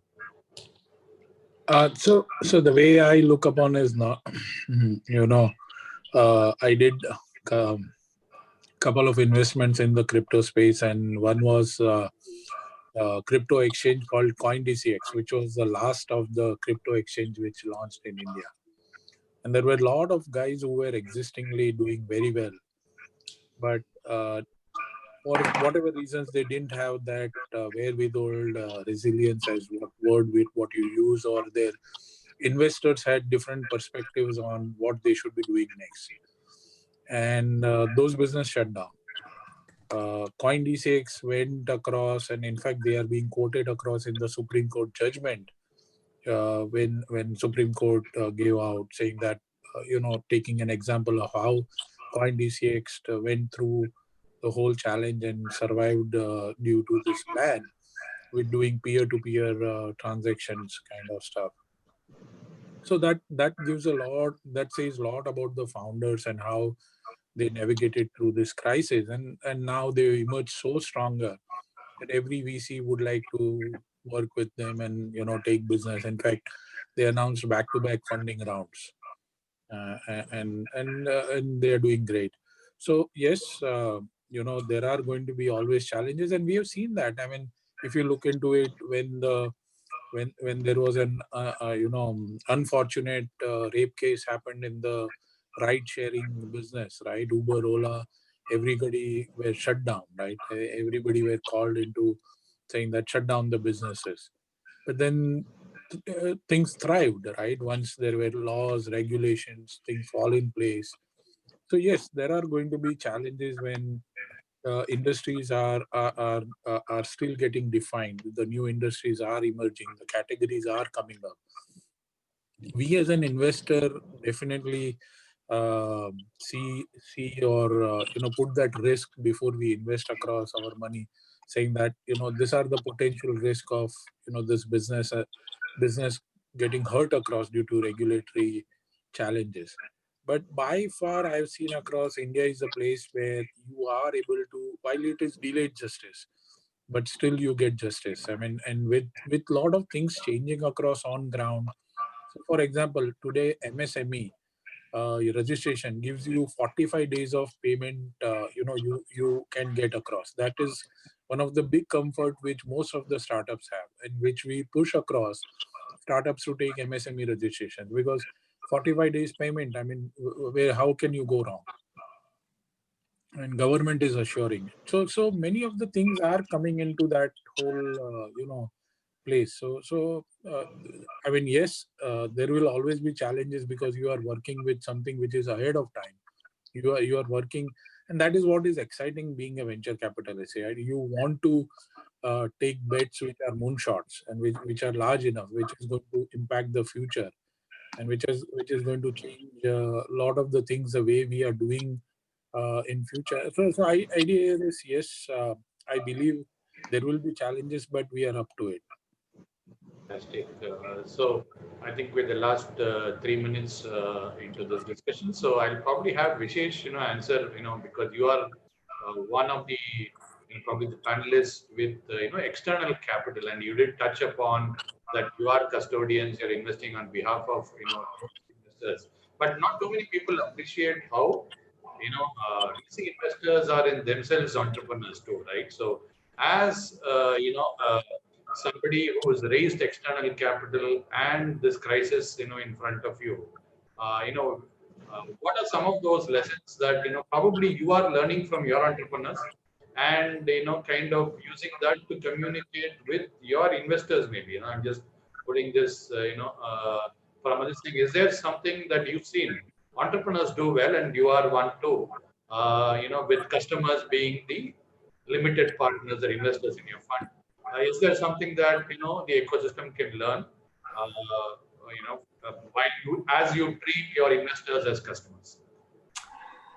I'm grateful to you for having classified us as entrepreneurs. I mean, often people think we have 2, maybe 3 horns. I don't know. Clearly, we don't. We're just ordinary people. I think the biggest cue for us is what we learn from our entrepreneurs, which is, at the end of the day, we all have shareholders, stakeholders, be it family, be it shareholder of your company, be it LP in my fund. And some very simple principles, I think, just giving a guidance of what you think you want to do, which is setting expectations. Second, meeting expectations. And if you don't think you can meet expectations, giving bad news early. And in a business like us, we think twice before we set expectations, because barely anything is in our control, barely anything. Other than the fact that I can write a check, that's possibly the only thing in our control. And hence, we're very careful about exercising that. And once we exercise that, then it is about communicating reality and constantly resetting expectations upwards or downwards to reality. And this is something we tell our founder partners as well. That a shareholder, stakeholder, LP relationship is about setting expectations and managing expectations. Managing expectations up or down. So one of the things, we put ourselves into a habit, and not something that I had deeply before, is we communicate to our founders more often. We share our learnings with them more often than we did before. That's the one change post-COVID. And I don't think it's necessarily a COVID thing. I think the discipline is now installed, and I think we'll sort of carry this forward a little more. So we're essentially learning from our founders. We're just going to communicate more with our investors. Let them know what we see and let them know what we think. Of course, what we don't tell them is what we imagine, because that's wishful thinking by and large. And then the standard deviation to reality will be too large. So we'll hold that to ourselves for our internal discussions. But I think transparency communication is the best thing to do in these days. Fantastic. I think we're exactly at the stroke of 6. So, I've never seen a VC panel end on time. So that's a new normal as well, I guess. So, Saurav, back to you. And, thanks everyone for a wonderful discussion. Look forward and all stay healthy and safe. Thank you. Well done, Arun. Thank you very much, sir. So on behalf of TiE Chennai, I would like to thank Mr. Sanjay, Mr. Vishesh, Mr. Chandran for being part of the panel, and Mr. Arun for moderating the session. I am sure there were a lot of takeaways, and a lot of our members' questions were answered. So it was a fantastic session. So thank you so much. I would also like to thank the participants who were part of today's session. Thank you for cooperating. Thank you indeed. Thank you then. Yeah. See you. Thank you. Bye.